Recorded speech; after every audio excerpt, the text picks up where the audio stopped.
The Galactic Assembly Hall shimmered with cold perfection, an architectural marvel suspended in the vacuum between stars. Thousands of species filled its tiered chambers, bioluminescent, armored, gelatinous, mechanical. Voices translated in real time into a unified hum of intellect and superiority. At the center podium stood a single human. Ambassador Elias Varn looked painfully fragile under the weight of 1,000 alien gazes. No claws, no exoskeleton, no natural weaponry, just skin, bone, and a suit that tried too hard to look official. A murmur rippled through the hall. "Deathworlder," one whispered. "Primitive," said another. Elias ignored them. His hands trembled, but his voice did not. "Members of the Assembly, humanity does not seek dominance. We seek survival." A ripple of boredom passed through the chamber. They had heard this before. Another weak species begging for protection. Another evolutionary accident trying to justify its existence. Elias continued anyway. "We have reviewed the threat reports. The Void Armada is not simply conquering systems. It is erasing them. Entire biospheres gone." A towering insectoid delegate clicked its mandibles. "And yet your species offers no military value." Laughter, cold alien laughter, echoed. Elias inhaled slowly. "We offer something else." The lights flickered. For a fraction of a second, everything felt wrong. Then it happened. A crack split the silence. The shot was nearly invisible. A pulse of compressed dark energy that tore through Elias's torso and burst out in a spray of red against the polished floor. Gasps erupted across the assembly. Elias staggered. For a moment, time froze. The assassin, a sleek, silver-limbed alien hidden among the delegates, lowered its weapon, expecting collapse. But Elias didn't fall. His hand tightened on the podium. Blood poured down his side. And he kept talking. "We offer endurance." The hall went silent. Even the assassin hesitated. Elias coughed, a wet, choking sound. His vision blurred. Pain screamed through his body, but his voice rose, stronger now, fueled by something deeper than flesh. "You think we are weak because we break easily." Another step forward. "You think we are insignificant because we die." Security drones activated, but too slowly. Elias reached down and grabbed the assassin by its elongated limb. The alien screeched, shocked. The assembly erupted into chaos. But Elias held on. "You're wrong."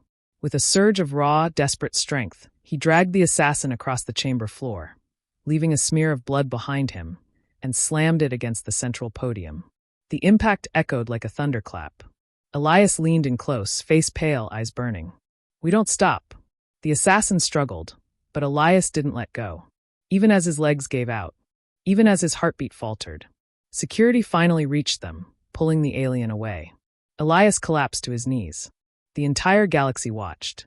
He looked up one last time, voice barely a whisper now. "You're going to need us." Darkness took him. And for the first time in recorded history, the Galactic Assembly did not laugh. Commander Threx of the Cthari Dominion had studied war for over 2 centuries. He had seen civilizations rise and fall like sparks in a storm. He had watched species with far greater strength than humans be crushed into extinction by the Void Armada. So when the human ambassador survived long enough to finish his speech, Threx paid attention. Now he stood aboard his warship, staring at a tactical display of the Orion Fringe. Human space, or what remained of it. "Report," he clicked. A subordinate flicked its sensory tendrils. "The Void Armada has engaged 3 human colonies. Casualties catastrophic. Resistance." A pause. Then confusion. "Unusual." Threx narrowed his eyes. "Explain." The display shifted. What he saw didn't make sense. Human ships, outdated, inefficient, underpowered, were not retreating. They were charging. Straight into the Armada. "They are sacrificing themselves," the subordinate said. "No," Threx replied slowly. His eyes tracked the battle patterns. Ships detonating deliberately. Fleets splitting apart only to regroup in impossible formations.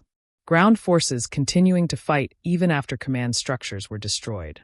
"That is not sacrifice," Threx said. "That is strategy." On the surface of New Carthage, Captain Lyra Chen wiped blood from her face and reloaded her rifle. Around her, the city burned.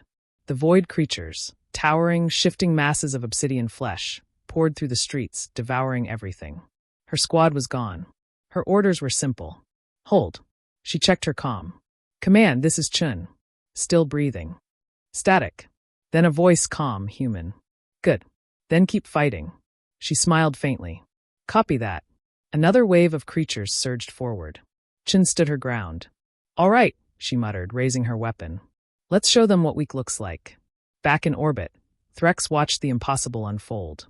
Humans weren't winning, but they weren't losing the way others did. They adapted. Every mistake became a lesson. Every loss a weapon. They fight like a species that has already accepted death, Threx whispered. No, came a quiet voice behind him. A human. Elias Varn, pale, scarred, but alive, stood at the entrance of the command chamber. They fight like a species that refuses it.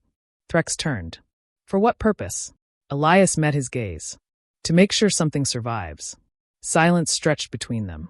Then Threx gave a slow, deliberate nod. Then perhaps, he said, the galaxy has underestimated you. Elias smiled faintly. You have no idea. The Void Armada had never been stopped. It didn't negotiate, didn't retreat, didn't fear. It consumed, system by system, star by star, until humanity. Threx stood at the war table, surrounded by representatives of species that had once dismissed humans as irrelevant. Now they listened. Elias pointed to the map. We can't outgun them, he said. We can't outnumber them. Then this is futile, one delegate snapped. Elias shook his head. No, it means we stop playing their game. He activated a new projection. A trap. The plan worked, but not without cost. Entire human fleets vanished in the execution. Chen's voice echoed over the comm one last time. Worth it.